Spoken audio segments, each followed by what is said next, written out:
Class 2! So today we are going to be filming our poems ready for the outcome of our experience, which is a virtual poetry reading. So it's very important that we learn a few things that we need to know to read our poems really well so that people enjoy them. But before we go into that, let's have a look at our learning objective and success criteria. So our learning objective today is to interpret a poem by reading aloud with pace and emphasis. 1. I can use effective communication when reading my poem. 2. I can use expression when reading my poem. So, what we're going to do is we're going to talk about effective communication first. So when you're reading your poem, if you're standing up, I want you to stand up nice and tall. If you're sitting down, I want you to sit up nice and tall. And I want you to try and to look at the camera.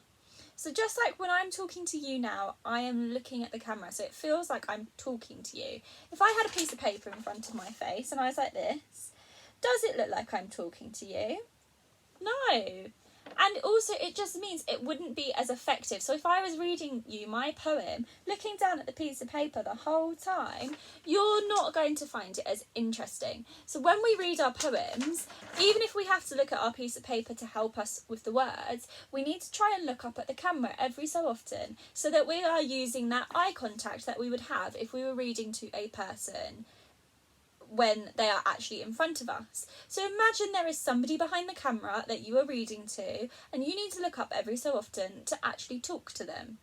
And that will help make your poem sound amazing, because the people watching it will think that you are really talking to them about the poem.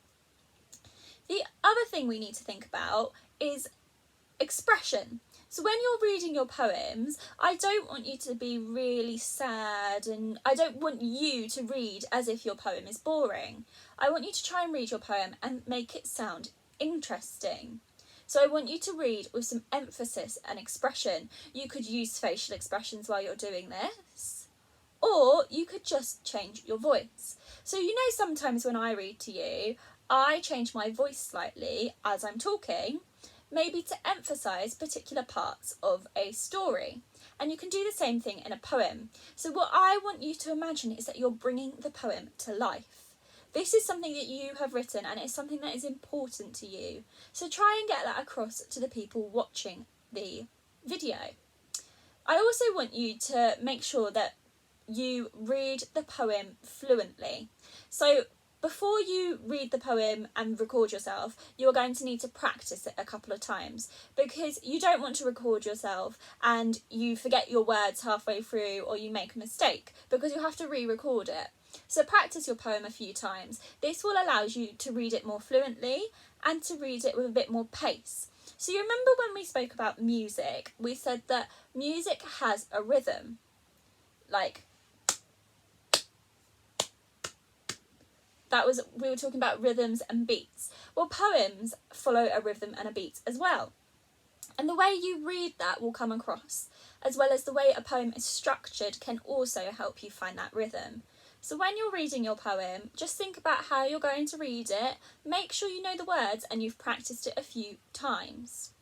So remember, the key things that we want to do when we're reading our poem is read with some emphasis and expression to make it really interesting and bring the poem to life. We want to look at the camera.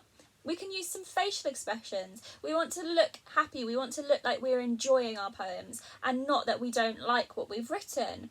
And I also want you to consider, how can you make it really fun and interesting? Think about the way you're reading it. Are you using some pace? Are you reading it slowly, or are you reading it fast? How do you think your poem works best? Now I'm going to read my poem to you, and I'm going to try and include all of those things I've just spoken about. So I've practiced my poem before I'm reading to you, and I'm going to be trying to look up at the camera, even if I have to look at my page every so often. I'm not going to hold it in front of myself like this, because you won't get to see my face and you won't get to hear me read the poem.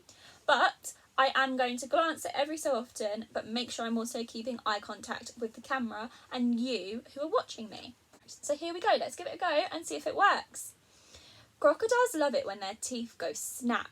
Hungry hippos cheer and fantastic flamingos clap. Crocodiles love it when their teeth go snap. The beautiful birds chirp as their wings go flap.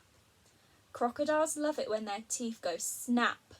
Enormous elephants laugh as their trunks go slap. Crocodiles love it when their teeth go snap. Lazy lions let out a roar and snore as they nap. Crocodiles love it when their teeth go snap. Mischievous monkeys steal an explorer's cap. So, I tried to read to you by not looking at my page too much, but I did have it there to help me just in case I needed it. And I tried to use facial expression.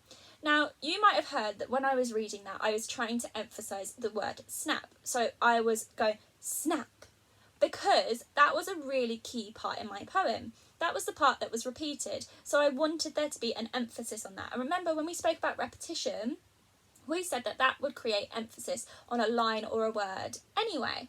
So think about those kind of things and the key features when you're reading your poem. Do you want to change the way you say them? When you're saying words that are onomatopoeia, do you want to try and make them sound more like the sound that they would make if it was the object? So if something was going snap, I might want to make the word snap sound more like it. And a snap would be quite quick. So if I say the word and go snap, it's a little bit more like the sound. So that's something else you can consider when reading your poem. But remember, we want to try and make our poems really fun and interesting for other people to watch. And we want to enjoy ourselves while we are filming our poems. So give your poems a practice and then try and record yourself with some pace and some emphasis and just enjoy yourself.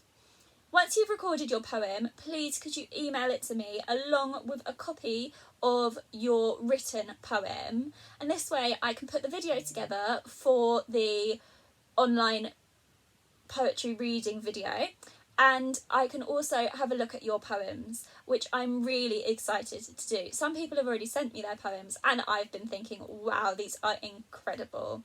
So if you could please email me your video, and then the video will be going up onto the website once I have made it.